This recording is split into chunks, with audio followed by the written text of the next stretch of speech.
Hey, what is going on, guys, and welcome to a special episode where today we are doing some gameplay unveiling of Wicket, Logray, and Paploo alongside the Ewok reworks that we got not too long ago. We have some footage provided by EA showcasing the Ewoks in Arena as well as the AAT raid, so we will be talking about what their kit is all about and their strengths and weaknesses. So let's get right into it and give you the brief summary on how this faction is now working as a whole. With these three new Ewoks alongside the Ewok reworks, they are now focused on being able to share a variety of buffs with one another as they call in numerous assists. They also are able to gain a bunch of bonus turn meter, health, and protection when you consider all the Zeta upgrades. However, although they are able to gain all of these variety of bonuses, for advanced players in Arena, they will appear to be lackluster and an Ewok team may not be too viable in the top end of Arena. Even with this in mind, they do appear to be a decent Rancor raid team as well as an AAT raid team, and they also may serve as a decent beginner to mid-game player Arena team, or even for individuals under the top 150 in Arena. And to tell you what I mean, let's take a look at the kits of these three new characters, and we're going to start off with Wicket since for the past few days his kit has not been live in the game.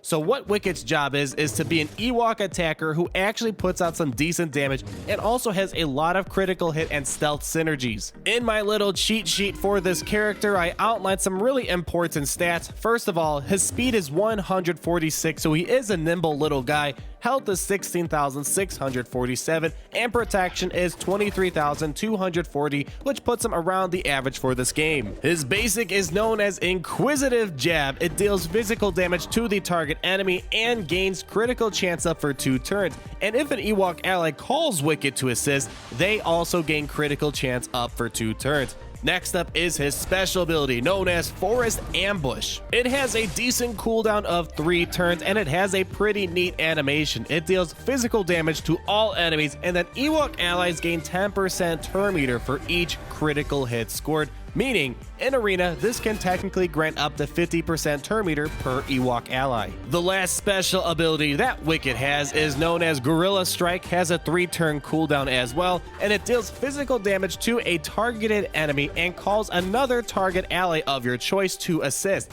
If the target ally is an Ewok, Wicket and that target ally gain stealth and critical damage for up to 2 turns. And as you will see in this video, this attack actually deals quite a nice punch, despite the fact the rest of the Ewoks are not as heavy on the offensive end. And lastly, the unique ability is called Furtive Tactics. Wicket gains 10% critical damage for each living Ewok ally and stealth ally, and then at the end of his turn, Wicket has a 50% chance to take another turn. This chance is reduced to 10% if this effect is already triggered in the previous turn. This unique also has a Zeta upgrade, which will be very important for Ewoks because whenever Wicket scores a critical hit, all Ewok allies recover 4% health and 2% protection. So this will pair quite nicely with the Forest Ambush ability, because if he scores 5 critical hits on all of the enemies, that means you're granting 50% turn meter per Ewok, 10% protection per Ewok, and then 20% health per Ewok if he can land 5 critical hits on Forest Ambush. The next new character is Logray. This kit has been public for a while now, and Logray's job for the Ewoks is to control the enemy through an AoE daze. He will now be the second character in the game who can apply daze on all of the enemies, and he provides a variety of buffs and health regeneration. Some important things to point out really quick: his speed is 127, right around the average, health is 17,725, and his protection is 22,539. His basic is called Mystical Strike. It deals physical damage to the target enemy, and he can gain tenacity up for 2 turns, and if an Ewok calls Logray to assist, they also gain tenacity up for 2 turns. So again, this tenacity up bonus granted to others is only tied to Ewok allies calling Logray in to assist. Then for his special, he has an ability called Hypnotize, has a 3-turn cooldown. It dispels all buffs and removes 100% turn meter from an enemy you are targeting, and the good thing is this inflicts daze on all enemies for 2 turns, and to top it off, this attack cannot be evaded. This is actually a very nice ability, which I will talk about later, but let's move on to his next special called Prophetic Visions. Has a 4-turn cooldown, and all allies gain 20% turn meter, so not just Ewoks, all allies gain this bonus, but if you are an Ewok ally, you gain Foresight, Advantage, and Offense up for 2 turns. A lot of great buffs, which can pair nicely with other characters and other factions, but lastly, we have Logray's unique called Shamans Insight. Whenever an Ewok ally scores a critical hit, Logray gains 5% turn meter, and this has a Zeta ability upgrade, and when you give him the Zeta, while Logray is active, whenever an Ewok ally scores a critical hit, that ally gains health up for 2 turns, and then all Ewok allies with health up recover 10% health. So a huge potential for a lot of health regeneration, but before we talk about that, let's take a look at Paploo, where his job is to be the taunter for the team and protect his fellow allies while also having an assist ability. And his stats are a little bit different than the others. His speed is 108, health is 26,463, and protection is 28,835, so a much lower character compared to the others. His basic is Vigilant Strike. It deals physical damage and dispels all buffs from the target enemy, so kind of like Darth Nihilus. Plus, kind of like the last 2 characters, he grants a bonus when he uses his basic. He gains defense up for 2 turns, and if an Ewok ally calls him to assist, he then grants that Ewok defense up for 2 turns as well. Diversion is his taunting ability. It has a 3-turn cooldown, and it deals physical damage to the target enemy, and he can inflict speed down for 2 turns. Then he also gains taunt for 2 turns. Then we have Galvanize, a 4-turn cooldown where he dispels all debuffs from himself and an ally of your choice. If the target ally is an Ewok, he then calls them to assist and gains 10% turn meter. Then lastly, we have Don't Hold Back. It's his unique that also has a Zeta upgrade. Whenever Paploo gains a status effect, he recovers 5% health and protection, so decent survivability. And then whenever Paploo gains stealth, dispel that stealth right away and gain taunt for 2 turns. So this means under a Tebow leadership, he will be taunting quite frequently. And then finally, Paploo has a plus 25% speed bonus whenever he does not have any sort of taunt active. The first thing that I noticed is that the Ewok reworks and the new characters are in a way similar to the Imperial Trooper reworks, whereas the Imperial Troopers would share bonuses such as health, critical damage, health steal, tenacity, and critical chance by tying their uniques together. Ewoks do so by being called to assist by their Ewok allies. On top of all that, Ewoks have many opportunities to recover protection, health, and bonus turn meter when critical hits are being scored left and right.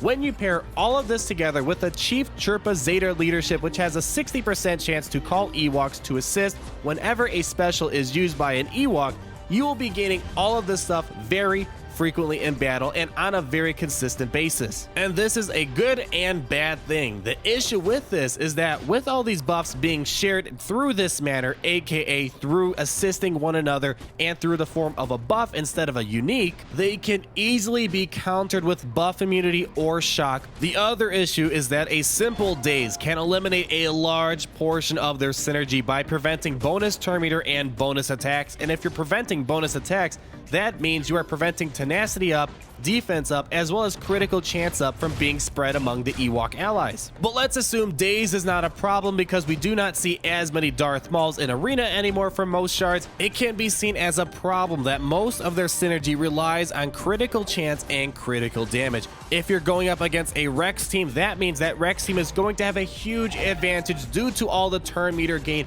or you might be prevented from gaining any sort of critical damage attacks because of characters like General Kenobi spreading critical damage immunity, or others such as a Captain Phasma Zeta leadership. And if there's less critical attacks being made, that means less protection and less health regeneration going around for your Ewok allies. And I have one more issue that I would like to share with you, and even assuming if daze and their critical damage synergy is not an issue, their damage output as a whole is very low, with the exception of of Wicket. Even with all these mass attacks and assists, they are mere scratches on the enemy. With all of that being said, yes, they can win battles on offense, but not as easily as many other factions or compositions in Arena, and when they do win, it does not seem like it's an easy one like many other teams that we currently see in the top meta. So far I've been a little harsh on these guys. There are some issues, but there actually is some good things about them, and let me tell you some of them. My analysis thus far in this video is mainly on the Ewoks in the top 100 in Arena, which is where they kind of fall short the most in this game. However, I actually can see this be quite useful for mid-game and beginner players in Arena, kind of like the Phoenix Squadron, since one does not expect to face many Palpatines, Darth Nihiluses, Rexes, Chases, Thrawns, and Kenobis, since that is not something a typical beginner and mid-game player faces in this game. So in that regard, they actually might be quite decent, and also, although their outlook in Arena is not the best for the advanced player, they will be another solid team for the AAT and Rancor raid, among the others that are quite viable. I have footage of the Ewoks in Phase 2 of the AAT Heroic raid, and they managed to do roughly 15% damage, which is definitely a nice number to boast about. With all their buffs and assists, it also seems they are pretty promising for Phase 4 of the AAT, and in Phase 1 of the AAT, there are many possibilities. Once you grant the Retribution buff to all these Ewoks, I can see them also being somewhat decent. The Ewok faction will now be very solid for the Rancor raid because of all of their assists and stealth synergies and turn meter removal, providing Tebow and Ewok Scout many opportunities to remove turn meter from the Rancor, but you will need to provide good potency mods, as the Ewoks do not share any sort of potency bonuses. So my last point I would like to make is that the Ewoks as a whole did become a more useful faction than before. Not the best, and won't be changing up Arena in my mind for the top end, but some characters taken individually may be great outside of the Ewok faction. Logray is the one character that stuck out the most to me because of their mass AoE ability that applies daze. This may serve nicely in teams that rely on preventing bonus attacks and turn meter and gaining turn meter for themselves, such as a Darth Maul team. Wicket and Paploo appear to be more confined to the Ewok faction, so I do not imagine them working too well outside of it. So with reviewing these new characters and how the Ewok faction as a whole works now, let's go ahead, pull up the Galactic Squadron ranking table, and rank this faction as a whole compared to the others in the game. And from Grandmaster to Youngling, the Ewok faction will be ranked as a Knight. They are not the best all-around faction in the game, but a faction that is very fun to use, has some nice animations, decent for mid-game players in Arena, and will serve as a very useful team for the AAT and Rancor raids. One thing to keep in mind, this rework may have been made with territory battles in mind, and may very well serve an important purpose in the future game mode that is supposed to come out, but this is not guaranteed and something we will hopefully find out in the near future. And on that bombshell, I hope you guys enjoy this gameplay unveiling of Wicket, Logray, Paploo, as well as the Ewok faction as a whole, and hopefully you did learn something about this. Let me know down below what your thoughts are on this faction. Maybe you think more highly or more lowly than I do. Let me know. I'm curious to hear your thoughts. Also, definitely like this video if you did enjoy it, and subscribe so you're not missing a thing. Check out my Patreon if you want to hang out with me on a monthly basis and gain early access to some of my videos. And until then, we will talk again very soon. Peace out!